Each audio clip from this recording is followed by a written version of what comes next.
Welcome back to my channel, or if it's your first time here, welcome. I am making a very long-awaited video today. I am very excited to film this. I had been planning this for so long. It was one of the things that I knew I wanted to do with my channel, and it is the first video of my skincare series. So this is the introduction. I'm a firm believer that you need to know what your skincare is doing and what you're treating. I think a big problem that we have with the cosmetic industry right now is that people want quick fixes for all kinds of concerns, but they're not realistically thinking about what the cause is and what the solution could be, and they start having unrealistic expectations because all they hear is that scientists keep coming up with miracles, and it just doesn't really work that way. I think people, consumers of cosmetic brands, need to know more about the origin of their problems, to know what is possible, like what a product is doing, to know whether it would work for them and what the limit of the product is, to fight unrealistic expectations. I'm first going to talk through some myths or misunderstandings and try to clear up some things that are common beliefs that I have seen online. The first is a very popular problem. It is the blackheads on your nose. I want to clear that up and say those are sebaceous filaments. Basically what it is that your pores have overproduced sebum and you need to find a way to regulate your sebum production. Extracting the sebum from your pores is only going to make it come back after some time and nothing will have changed. If you want a permanent solution, then it might be good to add something into your skincare routine that will help regulate your sebum production. And I will have a video or a blog post about that. The second big misconception that people have is that acne skin or oily skin needs to be like stripped of all its oils, and it needs to be fought, and it needs to be dried out. That's the opposite of true.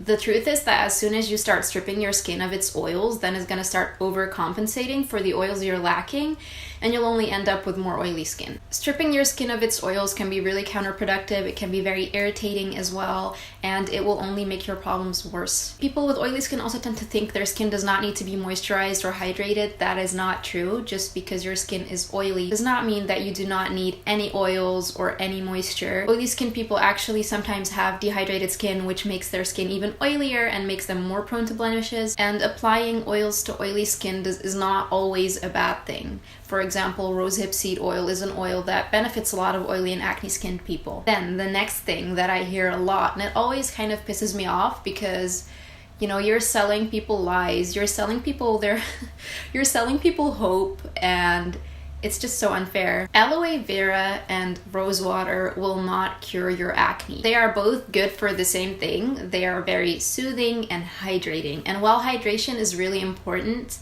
if you have dehydrated skin, then yes, you are more prone to get blemishes. You have very irritated and sensitive skin probably.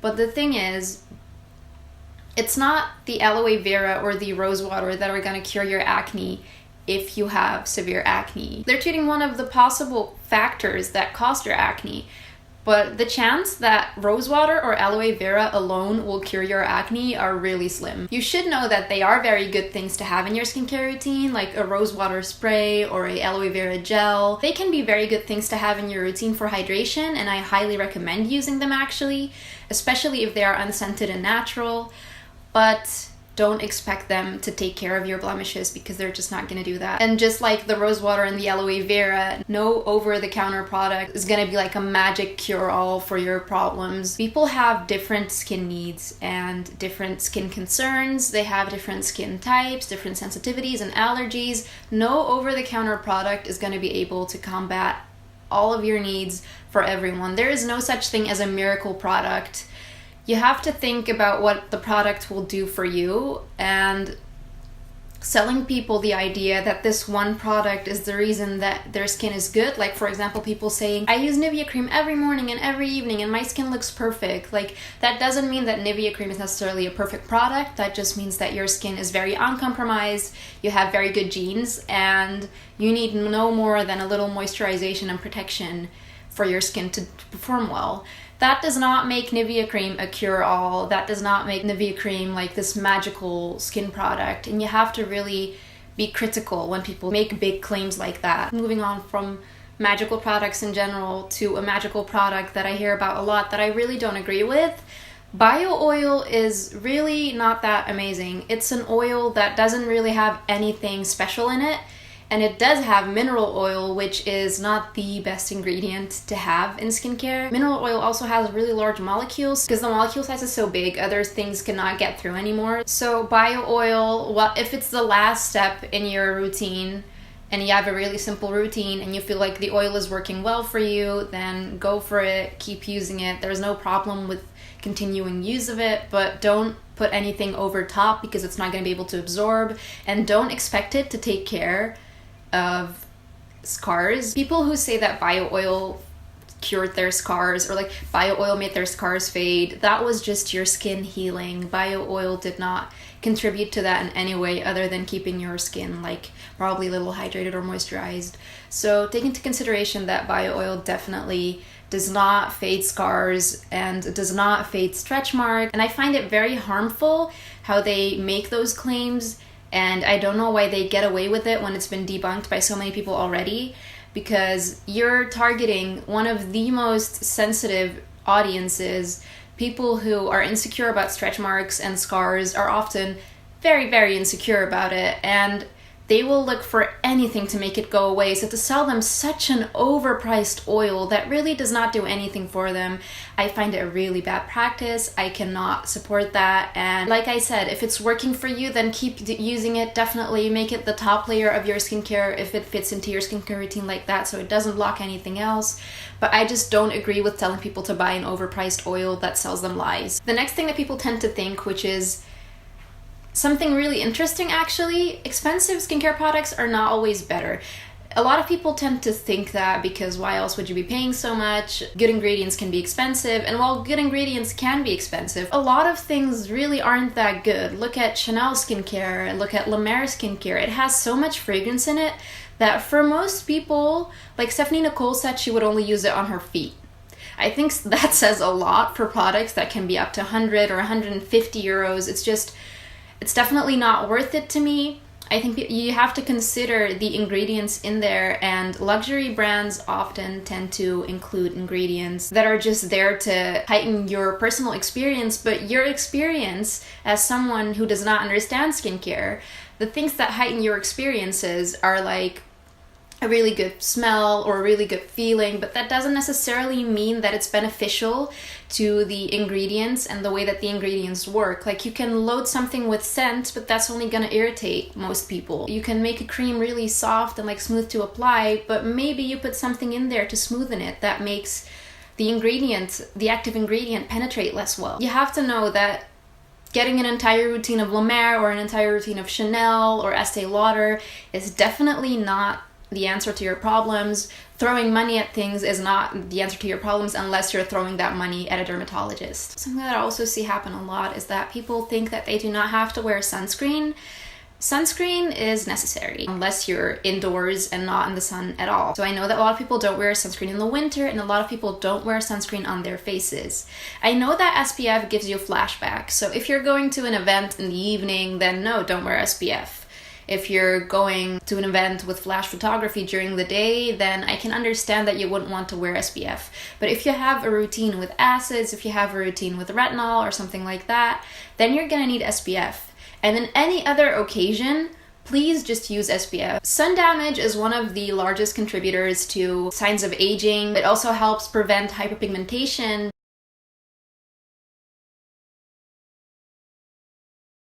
And just like expensive isn't always better and cheap isn't always worse, less isn't always better and more isn't always better either. For example, a routine that only has Nivea cream might not be that amazing for your skin. A routine that has a lot of products might have a lot of potential irritants. You just have to really tailor your skincare routine to your needs, and you cannot just simply state that less is more or like more is better because there's more.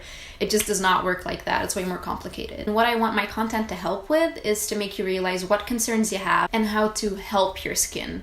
Because we tend to, I don't like using terms like acne fighting, pore fighting, because you shouldn't be fighting your skin. You should be treating it. You should be taking care of it.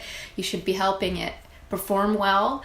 So you have to make friends with your skin, understand why it's doing what it's doing before you can do anything to make it less. To conclude all of this, the general message that I have with all these different things that I told you is just that you should look at your specific skin type, skin needs, skin concerns, and target those and help those instead of thinking that any kind of product will be a miracle product. And like I said, people with really clear skin will probably have won the gene lottery.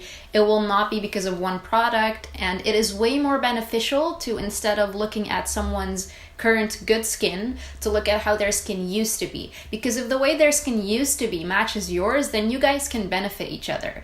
If they had the same type of skin as you, then yes, listening to them would be helpful, most likely. But just looking at someone's current skin condition, which is the way that you want to be in the future, is not going to be helpful, because they will most likely not have had the same concerns that you have. This is the part where I ran out of sunlight and I had to stop filming again. I promise I'm looking into ring lights and soft boxes, and I will have the problem solved as soon as possible. But in the meantime, I'll just have to work with this. What I wanted to add is, now that I've given you all this information and hopefully you will have a more clear image of what things are like, how do you start your own routine? Like I said, you need to know your skin type, your skin needs, and your skin concerns. And from now on, I will be starting to post content on both my channel and my blog, which will help you find out what your concerns are and how to address those specific concerns. So from now on, my blog posts and videos will be focused on one specific thing each week, and you will hopefully find a great base to start working towards your personal skincare routine. What I will have up on the blog now is a post about the basics of every routine, because I believe that there are some things that everyone should have in their routine, and they're not many. You can check that out on my website. And from there on, welcome to the journey. Thank you so much for watching this. I hope that my content will be helpful. I do want to mention I am not a professional. I am not an expert. Things I say mostly come from reading research papers, reading other people's websites, and reading books. And I always am open to being corrected about my information. Do not feel shy about telling me I was wrong about something. Thank you so much for watching. Please like and subscribe if you haven't already. Follow my Instagram. I update a lot on there. And leave a comment if there's anything you would like to ask me. I am always open to that on all of my channels. Don't be shy. I really want to start a conversation here. I'll see you guys next week.